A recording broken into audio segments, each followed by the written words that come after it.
Assalamualaikum warahmatullahi wabarakatuh. Selamat pagi teman-teman Latsar Pi Podcast dimanapun kalian berada. Kali ini kita masuk ke Latsar Pi Podcast episode keempat. Nah, saya Veron akan memandu acara Latsar Pi Podcast kita kali ini dengan tema upaya membangun ASN berakhlak di lingkungan kerja. Nah, sebelum itu kita mau sapa-sapa dulu nih teman-teman narasumber yang udah pada hadir dalam kegiatan podcast kita kali ini. Yang pertama ada Kak Awan. Halo Kak Awan. Halo Kak Veron. Halo. Ada lagi Kak Ulfa. Halo Kak Ulfa. Halo. Ada Kak Rizky. Halo Kak Rizky. Dan ada Kak Aufi. Halo Kak. Halo. Oke, jadi tadi kita udah kenalan nih sama narasumber-narasumber yang akan membahas tentang upaya membangun nilai-nilai berakhlak dalam kehidupan sehari-hari di lingkungan kerja. Nah, kita langsung saja masuk ke podcast kita kali ini dan kita bakal masuk ke ruang podcast. Oke, sekarang kita udah masuk ke dalam ruang podcast. Sebelum memulai berbincang-bincang dengan para narasumber, saya di sini mau menjelaskan dulu bahwasanya apa sih itu berakhlak. Berakhlak itu terdiri dari 7 nilai dalam core value ASN. Yang pertama ada berorientasi pelayanan, di mana di sini kita berkomitmen untuk memberikan pelayanan yang prima demi kepuasan masyarakat. Yang kedua ada akuntabel, di mana kita mampu bertanggung jawab atas kepercayaan yang diberikan. Dan yang ketiga ada kompeten, di mana kita terus belajar dan mengembangkan kapabilitas. Selanjutnya ada nilai harmonis, di mana kita saling peduli dan menghargai perbedaan. Dan ada nilai loyal sebagai bentuk berdedikasi dan mengutamakan kepentingan bangsa dan negara. Ada nilai adaptif, di mana kita harus mampu terus berinovasi dan antusias dalam menggerakkan ataupun menghadapi perubahan, serta nilai terakhir yakni kolaboratif dan membangun kerjasama yang sinergis. Nah, teman-teman Latsar Pi Podcast dimanapun yang berada. Jadi sebenarnya nilai-nilai berakhlak ini adalah nilai-nilai yang sangat digunakan dan sangat mampu membawa para ASN muda ini untuk mencapai ASN profesional di masa yang akan datang. Nah, untuk itu kita minta pendapat dari narasumber-narasumber kita tentang bagaimana sih upaya-upaya yang dapat dibangun dalam kehidupan sehari-hari kita dalam membangun tujuan ASN profesional di masa yang akan datang. Yang pertama dari nilai berorientasi pelayanan, kita bakal minta pendapat dari Kak Rizky. Gimana nih Kak pendapatnya dalam upaya membangun nilai berorientasi pelayanan dalam kehidupan sehari-hari? Ya, Bang Veron. Kalau kami di rumah sakit, banyak sekali penerapan budaya berakhlak yang bisa dilakukan. Karena kami berhubungan langsung dengan masyarakat. Salah satunya yang paling menonjol adalah yang berorientasi pelayanan. Contoh aplikasi berorientasi pelayanan di rumah sakit, salah satunya yaitu sebagai petugas rumah sakit, kita harus melayani pasien dan masyarakat dengan ramah, senyum manis kepada pasien, kemudian memahami dan mematuhi apa yang dibutuhkan pasien. Selalu siap, cepat, dan tanggap, dan dapat diandalkan apabila pasien membutuhkan bantuan. Begitu Bang Veron. Oke, jadi teman-teman pendapat dari Kak Rizky tadi tentang berorientasi pelayanan ini sebenarnya banyak banget nih yang bisa kita lakukan untuk menerapkan upaya membangunnya tadi. Salah satunya tadi Mbak Rizky bilang tentang menerapkan senyum, sapa, santun, salam dan kepada sesama terutama yakni di rumah sakit sendiri tempat Kak Rizky melaksanakan tugasnya dan memberikan pelayanan terbaik pada masyarakat. Nah, selanjutnya kita lanjut ke nilai berikutnya, yakni nilai akuntabel dan nilai kompeten. Kita minta pendapat dari Kak Ulfa, gimana sih Kak pendapatnya tentang upaya membangun dua nilai berakhlak ini? Kepada Kak Ulfa, persilakan. Oke Kak Veron, jadi Nilai akuntabel itu sendiri adalah bertanggung jawab atas kepercayaan yang diberikan. Jadi nilai akuntabel bisa kita lakukan di lingkungan kerja kita dengan memanfaatkan serta menjaga fasilitas kantor dalam menyelesaikan pekerjaan. Kemudian menolak segala bentuk korupsi seperti suap, gratifikasi, dan lain-lain. Selanjutnya melaksanakan pekerjaan sesuai dengan SOP yang telah ada nih. Dan juga membiasakan budaya hemat energi dalam penggunaan sumber daya yang difasilitasi oleh kantor. Selanjutnya, untuk nilai kompeten adalah terus belajar dan mengembangkan kapabilitas. Nah, ini bisa kita lakukan dengan mengikuti kegiatan kajian ilmu seperti seminar atau pelatihan yang mampu menambah ilmu pengetahuan. Kemudian juga membantu orang lain belajar nih dengan melakukan sosialisasi dan percakapan melalui kegiatan morning tea atau coffee, termasuk bersosialisasi di ruang istirahat atau kafe kantor yang bisa jadi ajang transfer pengetahuan. Selanjutnya juga bisa melakukan diskusi dengan rekan kerja atau atasan juga yang dapat menambah pengetahuan terkait pekerjaan. Itu sih dari aku, Pak Veron. Oke, jadi tadi Kak Ulfa ngejelasin tentang akuntabel, banyak banget upaya-upaya yang dapat membangun akuntabel ini. Nah, di sini yang menjadi sangat menarik bagi saya dan teman-teman adalah di bagian akuntabel, kita mampu bertanggung jawab atas kepercayaan yang diberikan. Nah, salah satunya adalah menolak segala bentuk korupsi seperti suap, gratifikasi, dan lain-lain. Nah, itu adalah salah satu upaya bagi kita untuk membangun budaya berakhlak yakni akuntabel. Selanjutnya tadi dalam nilai berakhlak selanjutnya yaitu adalah kompeten yang di mana kita harus terus mampu belajar.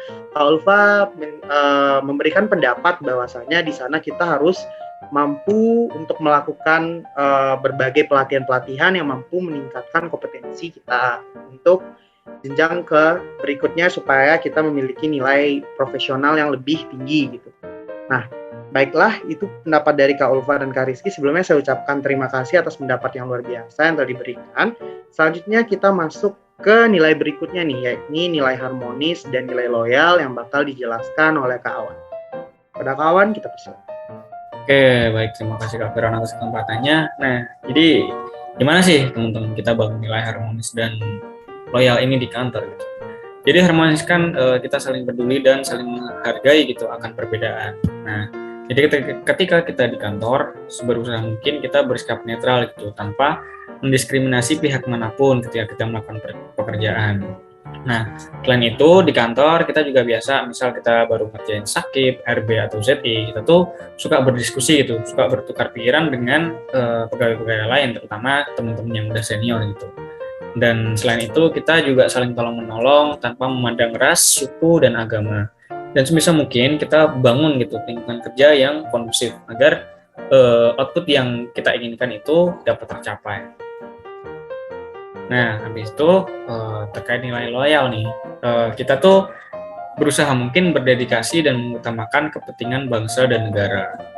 Gimana caranya? Nah, di kantor kita tuh ingat kan, setiap jam 10 pagi, setiap hari itu tuh kita nyanyiin gitu lagu nasional Indonesia Raya dan nilai-nilai Pancasila. Nah, itu tuh salah satu cara mencapai nilai loyal gitu.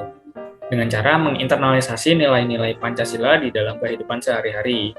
Selain itu, kita juga jangan ninggalin kantor demi kepentingan pribadi. Misal kerjanya belum kelar ya diselesain dulu baru pulang. Seberusaha mungkin juga kita profesional dalam bekerja. Dalam pekerjaan kita kasih output terbaik dari kita yang bisa kita kasih gitu kepada kantor. Selain itu, kita juga jangan sekali-kali ini membocorin rahasia negara yang harusnya nggak buat konsumsi umum gitu. Jadi kita berusaha keep loyal dan keep harmonis. Oke, gitu aja. Oke, jadi terima kasih kawan. Ini pendapatnya juga sangat menarik teman-teman. Dari harmonis tadi kita bisa ngelakuin dari hal-hal kecil sampai kepada hal-hal besar. Dimulai dari kita menerapkan untuk menyempatkan waktu untuk berdiskusi dan bertukar pikiran dengan pegawai lain, hingga kita mampu melakukan hal yang besar yakni membangun lingkungan kerja yang kondusif. Nah, selanjutnya kawan tadi juga ngejelasin tentang nilai loyal, di mana kita harus mampu berdedikasi dan mengutamakan kepentingan bangsa. Di antaranya salah satunya adalah dengan menginternalisasi nilai-nilai Pancasila. Nah, sudah diterapkan tadi dibilang bahwasanya pada setiap jam 10 pagi dilaksanakannya pembacaan Pancasila di kantor dan juga nilai loyal lainnya tuh dapat seperti tidak membocorkan informasi rahasia di unit kerja kita. Nah, bagus banget ini kawan, terima kasih atas pendapatnya. Selanjutnya kita masuk ke dua nilai terakhir dari nilai berakhlak ini, yakni adaptif dan kolaboratif. Nah, sekarang kita juga mau minta pendapat nih dari Kak Aufi. Gimana Kak pendapatnya tentang dua nilai ini? Pada Kak Aufi dipersilakan. Baik, terima kasih Kak Veron. Untuk nilai yang adaptif terlebih dahulu, kita sebagai seorang ASN sudah seharusnya untuk terus mengikuti perkembangan teknologi yang sangat cepat, tanpa menunggu disuruh atau difasilitasi terlebih dahulu. Namun dari kesadaran diri serta mampu untuk melakukan inovasi-inovasi untuk meningkatkan kreativitas, efektivitas, dan efisiensi dalam bekerja. Nah, contoh lainnya yaitu bertindak proaktif dengan berinisiatif menggantikan pekerjaan pegawai di unit lain yang tertunda apabila mendesak, serta selalu mencari informasi terbaru dan mau mempelajari hal-hal baru. Kemudian untuk nilai yang kolaboratif, kita sebagai seorang ASN harus mampu membangun kerjasama yang sinergis dalam melaksanakan tugas sehari-hari, karena dalam bekerja, kita pasti membutuhkan peran orang lain, yaitu misalnya dengan bekerja sama dengan pegawai di unit kerja lain atau deputi lain yang tergabung dalam satu program kerja, guna mencapai visi dan misi yang sama atau memberikan kontribusi gagasan maupun ide kita saat bekerja sama dengan orang lain. Begitu Kak Veron. Oke, ini juga sangat menarik nih teman-teman, pendapat dari Kak Aufi tentang bagaimana cara upaya membangun nilai berakhlak ini di lingkungan kerja. Nah, tadi Kak Aufi dijelasin bahwasanya adaptif itu adalah kita mampu untuk menyesuaikan diri. Salah satu yang dapat kita lakukan adalah dengan bertindak proaktif dalam menyelesaikan pekerjaan. Selanjutnya tadi Kak Aufi juga menjelaskan bahwa nilai adaptif dapat juga diterapkan dengan selalu mencari informasi terbaru dan mau mempelajari hal baru. Nah, dalam nilai kolaboratif tadi Kak Aufi ngejelasin bahwasanya kita harus mampu nih membangun kerjasama yang sinergis.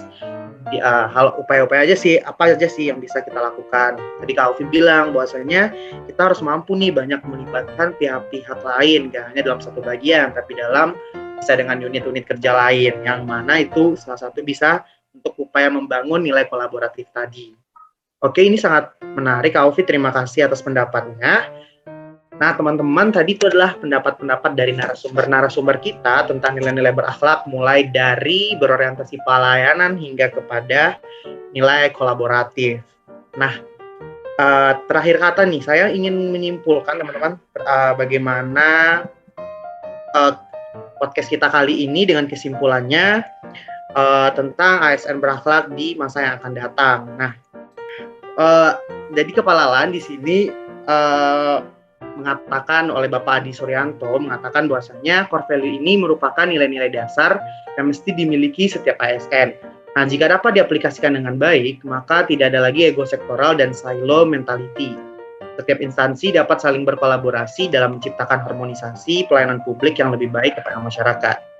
Layaknya kita mandi dengan mengguyur air di seluruh badan dimulai dari kepala, maka Bapak Adi Suryanto menegaskan bahwa core value ini harus mulai diaplikasikan dari pimpinan tertinggi dalam instansi, dan selepas berakhirnya pelatihan latsar kita kali ini, Bapak Adi berharap bahwa nilai core value ini dapat langsung diterapkan oleh semua CPNS. Nah, senada dengan hal tersebut, Menteri Pendayagunaan Aparatur Negara dan Reformasi Birokrasi, Bapak Cahyokumolo, juga mengatakan bahwa core value berakhlak bertujuan untuk menyeragamkan nilai-nilai dasar ASN yang masih berbeda-beda di setiap instansi. Maka Bapak Menteri menegaskan bahwa berakhlak menjadi satu-satunya core value ASN yang meliputi seluruh Nusantara, baik di instansi pusat maupun di instansi daerah, teman-teman. Jadi itulah tadi pendapat-pendapat dari petinggi-petinggi negara kita tentang pentingnya nilai-nilai ASN berakhlak di masa yang akan datang. Nah, sudah nggak terasa ya teman-teman, sudah beberapa menit ini kita menyelesaikan pembahasan kita tentang podcast kita kali ini.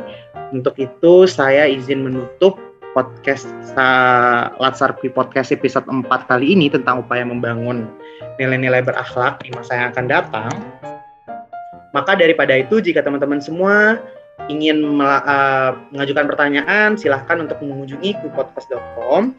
Dan saya juga ingin mengucapkan terima kasih kepada narasumber-narasumber kita semua. Tapi sebelum kita mengakhiri ini, kita untuk melakukan yel-yel, apa itu namanya ya teman-teman. Untuk yel-yel ini bisa minta tolong kepada Kak Awan untuk memimpin yel-yel kita. Oke. Kalau saya bilang siapa kita, nanti teman-teman jawab ASN berakhlak gitu ya, bareng-bareng semuanya. Iya. Ya, 1, 2, 3. Siapa kita? ASN berakhlak. Oke, itulah slogan kita pada episode podcast Kui Latsar pada episode keempat kali ini. Terima kasih kepada Kak Awan yang telah memimpin slogan kita kali ini. Saya ulangi kembali, terima kasih kepada narasumber-narasumber yang telah memberikan pendapat-pendapat yang luar biasa. Dan jika ada teman-teman semua yang ingin mengajukan pertanyaan, silahkan untuk mengunjungi latsarquipodcast.com. Sekian Latsar kita pada kali ini. Jika ada kata-kata yang salah, mohon dimaafkan. Saya sebagai pemandu acara, Veron, mohon maaf atas besar-besarnya. Jika ada salah kata, akhir kata saya ucapkan wassalamualaikum warahmatullahi wabarakatuh. Sampai jumpa lagi teman-teman. Bye.